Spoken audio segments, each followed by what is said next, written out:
Hani fazla fawda IDP singi rasan mani sing koi senfam se phangtabadagi haiba tare manak nakpada lairiba SDO na koi gi numidang wairam fawda sel changlak-lagani hairam badagi ngasi fawbur changlaktri koi gi chatliba chahi asigi June amadi July thagi IDP singi pibam thokpa rasan mani gi senfam ngasi fawba laingak na piraktabadagi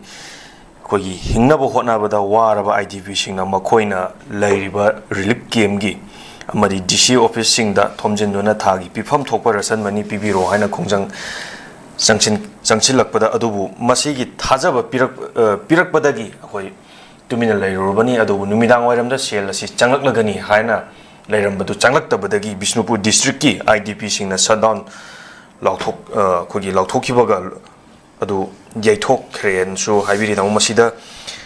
lakchani bise khogi thani hena IDP singi phongbam thokpa mani rasan haibata rasan mani gi masi phanglakta si makoida thengnaram ga dawa awaba sing masida numidang wairam da changlak-lagani na hairam maga changlakta gi awaba sing si masi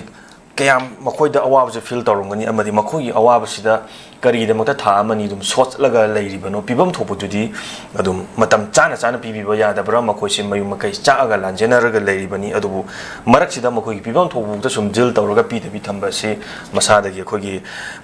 wakhan da henna khogi pressure lera kanda thoning da thodo kari kara amso koi tholoi so haninga leiti masi matana kamana thambini ngi dawmus yam chume koi ngarang ge IDP scheme yam je khanar ko matam da yam thin nuai ta badum phawi ko du ko do lengak na ngasi phaw da pirak pa thajaba myam kano tawte adum fulfill oidana lay adagi makogi sumbaration mani singchang tabai yamna lairiba punchi mahing yam ngai ta pot amani adu moina sumaina kano da ration phangna lairi harakpa matam da madugi thajaba pire haiba resona kanda thajaba piraga su madugi pot sempham changak tabadagi amu makha ta na kanu tawre haiba da somdana mu thajaba pirakpadagi Bishnupur district IDP singna shutdown yaithokre hana pot ama koigi khabar gi pot ju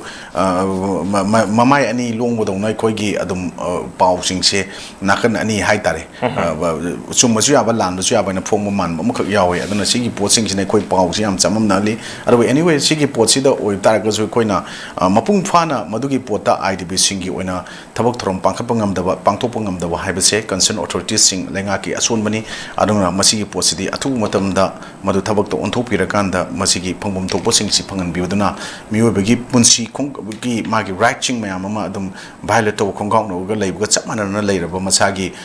property sing natraga life da threaten or possible da madugi pot stable ohen bangam dringai da makoi gi kasitang phangjaba pot phangan da haibasti masi lo pari basing lo do makota para khonggaw no ne lo da bangam oina is my tim siki